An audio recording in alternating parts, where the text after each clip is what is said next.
Hey guys, it's the Average Show back with another video, and today we have some cases by a company called TAC.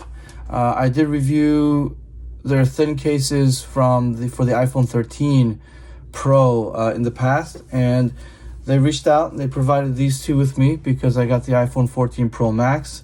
So I'm gonna unbox them and show them to you. I'll have everything to these linked below, and also they provided me with a 10% off coupon code, so I'll have the link for that down below as well. So if you follow that link, you'll get 10% off on the purchases. So if you're looking for a thin case, I think these guys are a wonderful option. I know there's Kodabi, there's Peel, there's I forgot what other brands there were. I know there are a few other brands that have really thin cases, and I think these guys are a major competitor in that area. So, you know, I think these guys need to be recognized as well. So they sent these two cases to me, so we'll unbox them, we'll check them out, what they look like on phone and everything. Yeah, so if you are enjoying my videos, you like my channel, please consider subscribing and hitting that bell notification so that you know when new videos come up. And leave a like in the video if you found this video helpful, and let me know down in the comments below, do you like thin cases? If you do, what do you like about them? If you don't, how come? But anyway, let's get into it. So I got these two. I'm going to move this one off to the side, and this one is their Arctic White. It's the standard case 1.0. Let's take a look. So you got the pull tab at the bottom here, and then it comes packaged this way. They give you these little TAC stickers as well, if you want to represent. That's nice. And has this little seal, kind of Ziploc type bag that you can just kind of pull open. And we have a thin white case, clear frosted case for the iPhone 14 Pro Max. So this case, as you can see, the buttons are exposed. It weighs about 6 to 10 grams depending on, you know, the model of phone you get. It's plastic, and it's 3.5 millimeters thin, so it is one of the really thin cases. So you got the open cutouts on the buttons, you got the camera cutout right there, and the speaker cutout and the lightning port cutout. So I mean, what else is there to do but just put this on? So I got my iPhone 14 Pro Max. I do have a tempered glass screen shield on it, so I'm gonna go button size first. And yeah, this is a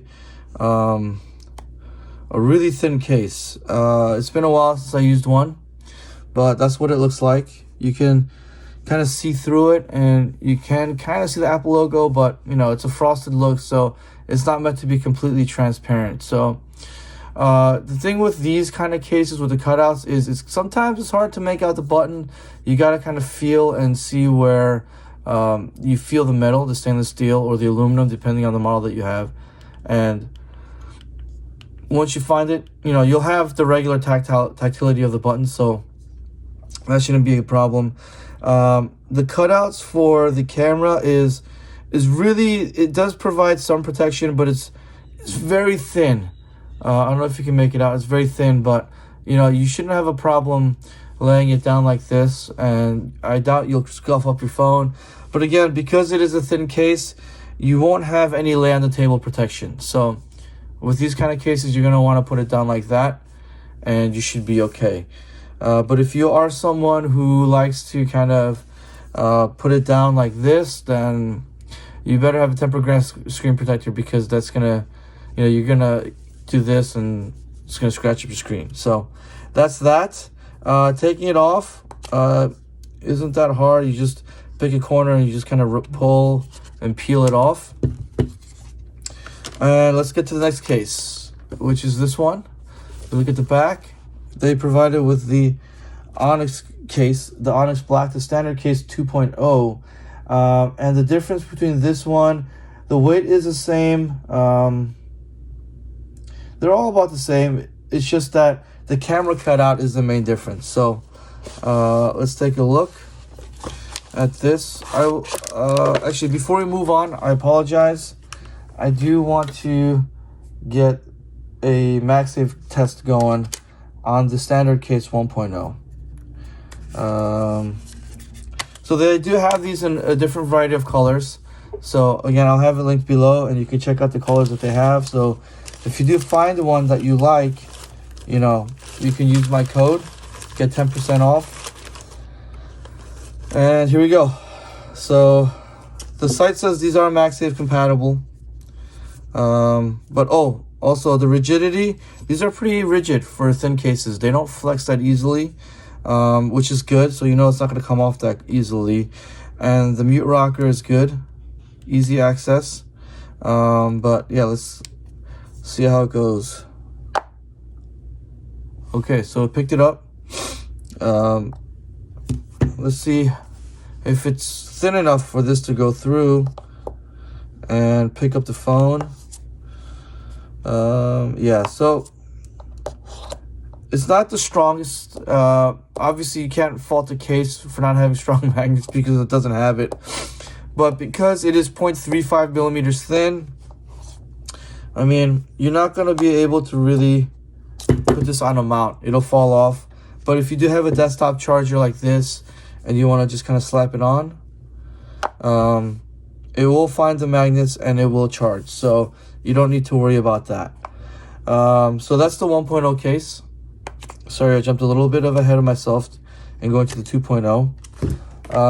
And this is the 2.0 case. Same experience. You get the stickers, you slide it out, you get this little Ziploc type bag, and this is the case right here. They sent me one in black, and the 1.0, as you can see in the comparisons here, if I put them side by side, the camera cutout is completely open, and on 2.0 they have cutouts for the individual lenses, the lights, the LiDAR sensor, and the mic.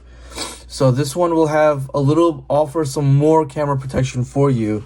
But other than that, the thinness is the same, 0.35 millimeters. The weight is similar as well. Also, when it comes to grip for both of these guys, they have a decent amount of grip. Like, they're not the grippiest cases, so just know that. But so just a little close-up of the camera cutouts so you can see there is a little bit more protection around each individual lens. So doing this will be fine. But again, doing this, you know, it's not going to provide the most amount of protection. The cutouts on the bottom are really precise. It's really one for one right there. And the feel, again, it's not the grippiest case, but there's a, you know, there is some texture, so you know it's not going to slip out of your hands. But this does feel nice. These cases feel nice. They feel like you're basically holding a naked iPhone, where you don't have to worry about scratch protection. In regards to drop protection, obviously, it's going to give you very little. Not the most amount of drop protection, but a good amount. So Magsafe, same deal. It's the same thickness, so it'll find the magnets and it'll line up. As you can see, it just did right there. But it's not going to be able to hold the phone up on a car mount or a desktop stand if you're looking for that kind of thing. But I think these guys are a legit contender. I still can't get over the cutouts on the lenses, how spot on they are. And again, these are pretty rigid. There is a very little amount of flex on the sides, so you know the case isn't going to get warped too badly. But yeah, I think, you know, if you're looking at Peel, you're looking at Barely Case, you're looking at Cartaby and their Veil cases, I think you guys should give these guys a look too, because these guys are just as thin, and you get a 10% off coupon code from me as well. But yeah, these have been the standard case 1.0 and the standard case 2.0 by TAC. Again, thanks to TAC for sending these out for review. I really appreciate it, you guys. Yeah, take it easy.